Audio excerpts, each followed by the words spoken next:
క్షమించండు. మరి నువ్వెందుకు క్షమించలేకపోతున్నావు వారి తప్పులని? వారి నీ విషయంలో తప్పు చేయొచ్చు, అది నిజమే కావచ్చు, కానీ దేవుని దృష్టిలో మనం ఎంతో పెద్ద తప్పులు చేసి ఉన్నాం. దేవుడే మనల్ని క్షమిస్తున్నాడు, దేవుడే మనల్ని కనికరిస్తున్నప్పుడు దేవుడు అంటున్నాడు, నీవు ఎందుకు కనికరించవు? నువ్వు కూడా ఏం చేయాలి?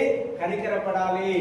ప్రభు నీ ఎందుకు కనికరపడినట్టు నీవు కూడా వారి అందు ఏం చేయాలి? కనికరపడాలి. అప్పుడు కనికరపడితేనే నువ్వు క్రీస్తుని పోలి నడుచుకుంటున్నట్టు, క్రీస్తుని నీ జీవితంలో చూపిస్తున్నట్టు. యేసయ్య యొక్క ప్రేమని నువ్వు ఎలా వ్యక్తం చేస్తావు? దేవుని ప్రేమని ఎలా చూపిస్తావు? నువ్వు మాటల చేత కాదు చూపించేది క్రైస్తవ జీవితం, క్రియల చేత. నీ క్రియలు దేవుని పోలి నడుచుకున్నాలి.